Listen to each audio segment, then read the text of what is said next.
Hello, welcome back. We've got a very important discussion today. Aren't they all? Yes, they all are. But today's message is fundamentally important for us here on the spiritual path. And the message is that you are in charge. We're the ones in charge. You're the one in control here. And my hope in having this conversation today is that you'll see that for the positive that it is. And we'll talk in the next few minutes about why you're the one in control here. No one else is running the show for you. You're in control.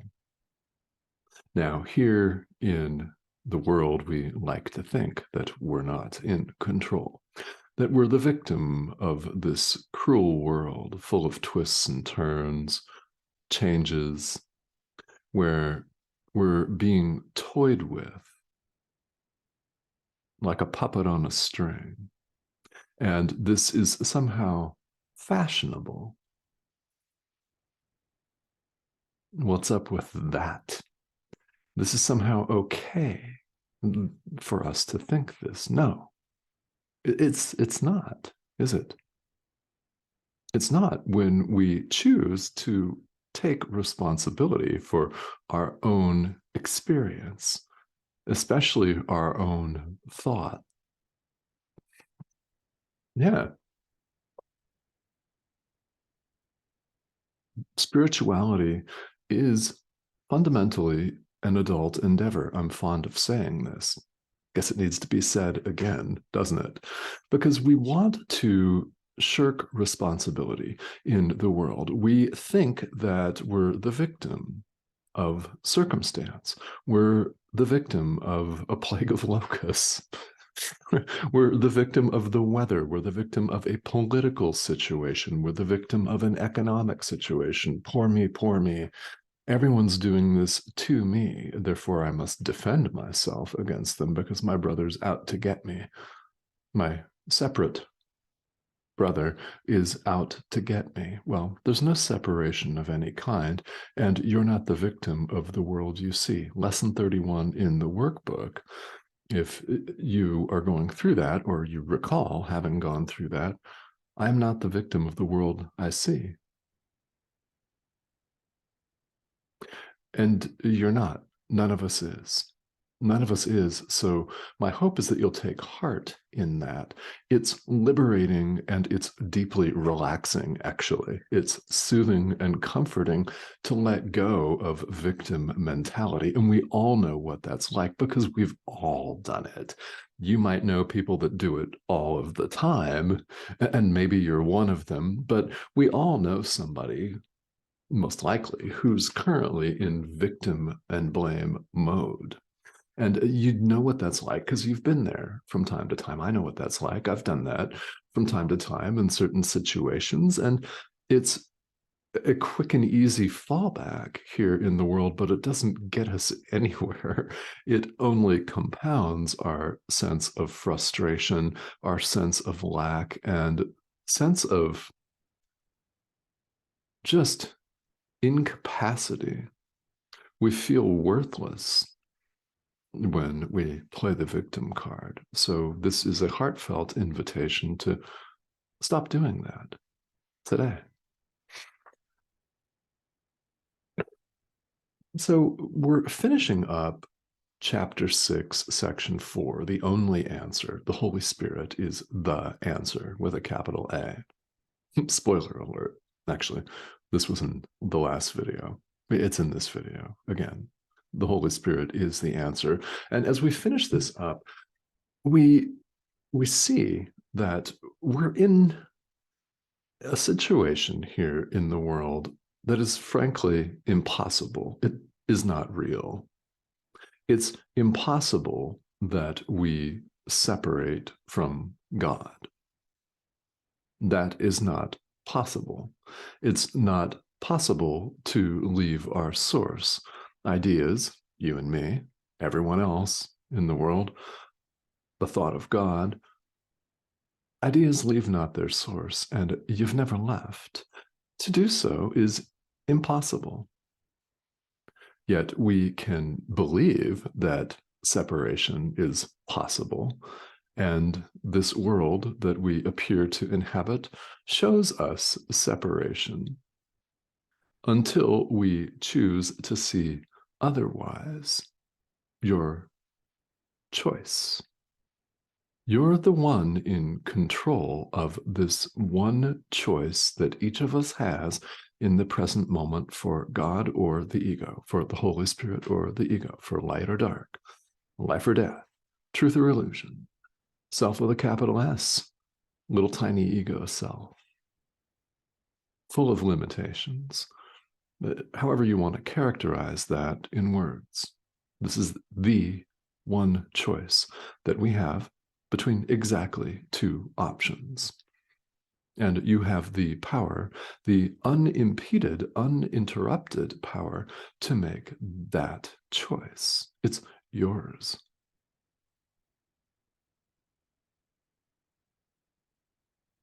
Let that be a comfort to you. You're not a victim. No matter what may be happening in your life right now, you are not the victim of the world you see.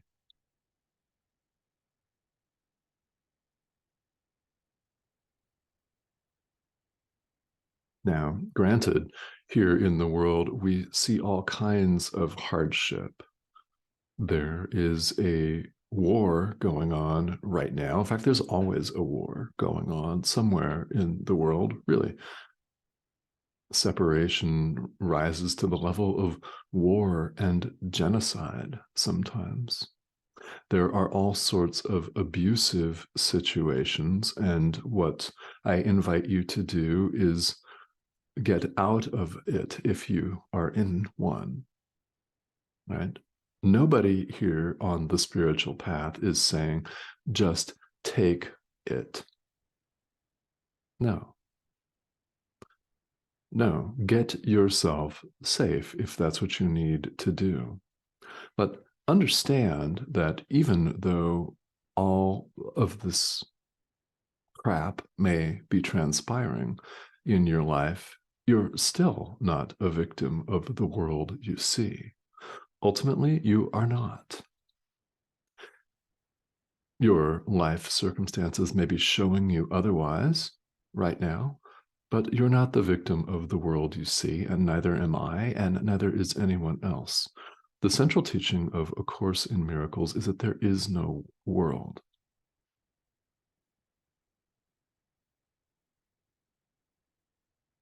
This situation of separation that we appear to find ourselves in is impossible, and it never occurred. This is the essence of accepting what the Course refers to as atonement for ourselves. Atonement is the correction of the Holy Spirit, the correction of our inner teacher. The separation never occurred. We acknowledge this. It's impossible. You've never left your source. Apparently, I can't repeat that enough. We need this as adult learners, don't we? Yes, I'm suggesting that we're all stubborn. We've all got a stubborn streak. So ideas leave not their source. Ideas leave not their source. Rinse, repeat. You've never left your source. So because we've never left our source, we have everything. Perfect just as we are. Yet here in the world, we don't experience it that way. We need to develop abilities here in the world. We need to develop the ability to be forgiving because we're not forgiving. We need to develop the ability to see our brother as one with us, as one with God, because we don't see him that way.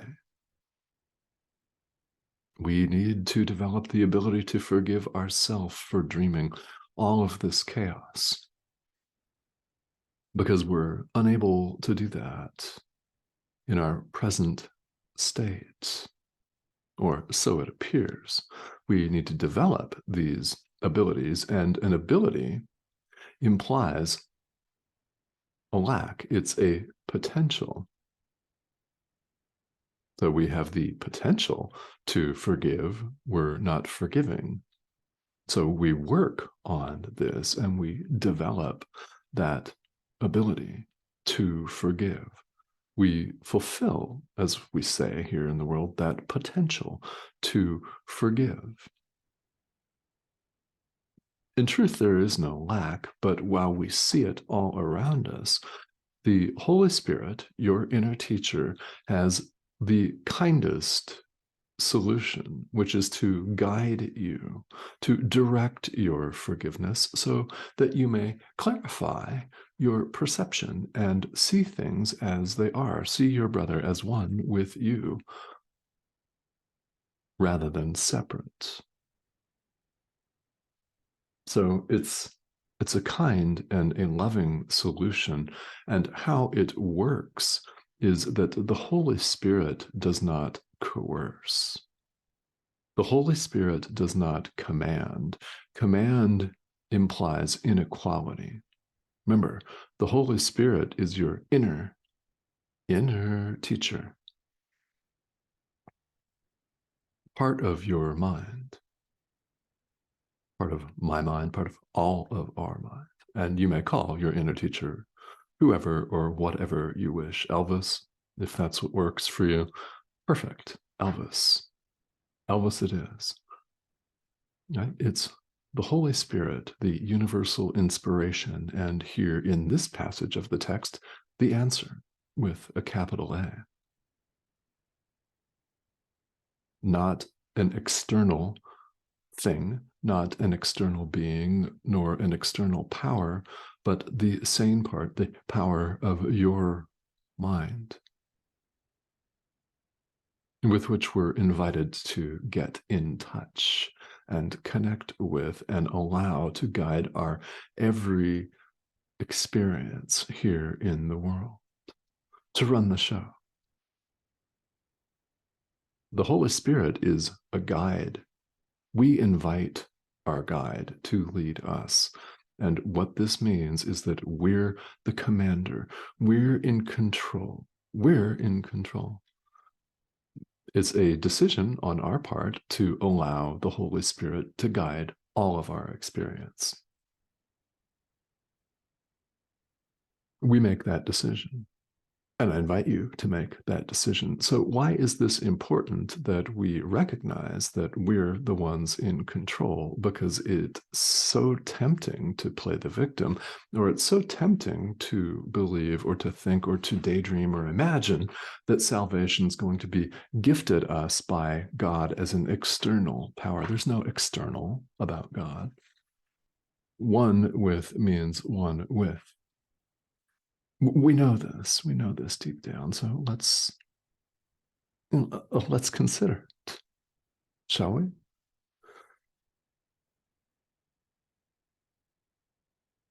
We are somehow deeply aware of this, and we have got so confused and carried away by our ego clinging, by our ego identification, that we need repetition of lessons like this, that we need to appeal to the guidance of our inner teacher. We are the ones that make the decision to do so.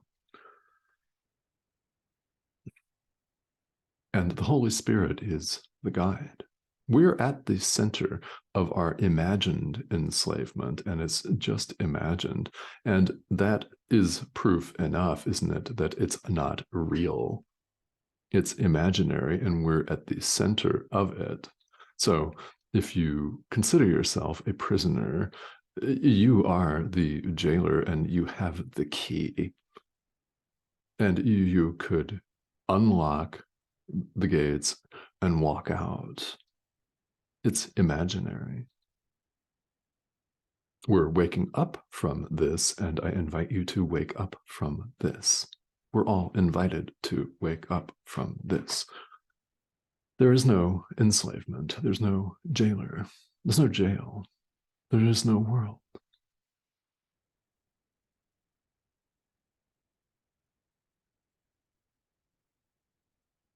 So, quite naturally, this challenges everything that we've been taught. Now, at the beginning of the workbook, we're invited, and Jesus invites us to reconsider everything, to question the very foundations of everything we now believe. And this course asks you to do nothing less. So, no wonder that not everyone's practicing it. Right? Because how many people are ready to entertain the central teaching of this course that there is no world? You're at home in God. God doesn't do political boundaries. He doesn't do shifting continents. He doesn't do lines, arbitrary lines that old men drew on a map hundreds of years ago that somehow we fight and defend like dogs defend their fenced enclosure. God doesn't do that. God doesn't know separation. There is no separation of any kind. We have our home in God to wake back up to. And it's very important that we recognize that we're at the center of this, that we could choose to walk out of the prison gates, so to speak. God's not going to instantly blinding flash enlighten us. It's not going to be a Jedi mind trick where all of a sudden he does it all for us and boom, we're right back. Because a number of us, if we were to experience this blinding flash of light right now, would freak out. Not ready, not ready. Which explains the condition of most of the people that we see here in the world. Now, who's ready for this? Well, we don't know off the top of our head just looking at people, do we? But a lot of people are not, and they would freak at that. It would propel them into an existential crisis, which is not the kindest thing to do. It's not kind at all. So, God doesn't do it that way. We're the ones that, under the guidance of our inner teacher, develop our own abilities to forgive. So we're given a gradual and a gentle program of awakening, a course, as in a course in miracles. It's very important that we do it ourselves. Because if God just swooped in and did it for us, that would induce in many of us a state of panic, but it would also, for each and every one of us, induce a sense of helplessness, of utter helplessness, needing to be rescued. Because we're so pathetic that we can't bring ourselves to do it on our own. So we need to be lifted up, rescued. No, that is a disservice, and it would be a tremendous disservice to us. So we develop these abilities ourselves. That is truly empowering. That's the true awakening to our own power. And we have help. We don't have to do this alone, and we're not alone. There is no separation of any kind. If there's only perfect oneness, we're not alone and cast out and separate. There are no separate beings. There is no separation. So isolation is only imagined, and you could step away from it right now, today. We all could. We're at the center of this, and it's a kind and loving thing for God, the Holy Spirit, to do to allow us to develop this ability in the way we see it. We already have everything and are perfect just as we are, but we're waking up to that. We've fallen asleep, we're dreaming, this is a dream, and we're waking up from it. And by watching this, by even being interested in A Course in Miracles, whether you've opened the book or not, or whether you've looked at any of these lessons or not, doesn't make any difference. You're watching this video, you're answering the call. So I thank you for that. That's beautiful. That's the highest form of offering you could ever give anyone, anywhere, at any time, is your dedication and commitment to awakening, your dedication and commitment to spiritual practice, no matter how inconsistent you may be, no matter what form, outward form this may take. The content of it, setting the ego aside and returning home, is one and the same. It's exactly the same. And all of the myriad spiritual traditions that we see here in the world are simply differences in outward form. The essence of all of them is exactly the same.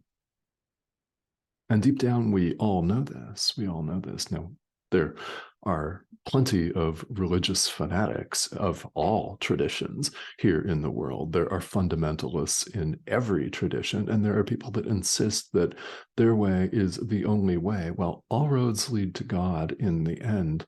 And we can say this with 100% certainty because we've never left. So, of course, all paths lead back. We've never left our source. You're in charge here, and I hope that this message, this video, will lead to your finding that beautiful and empowering. You're not the victim of the world that you see.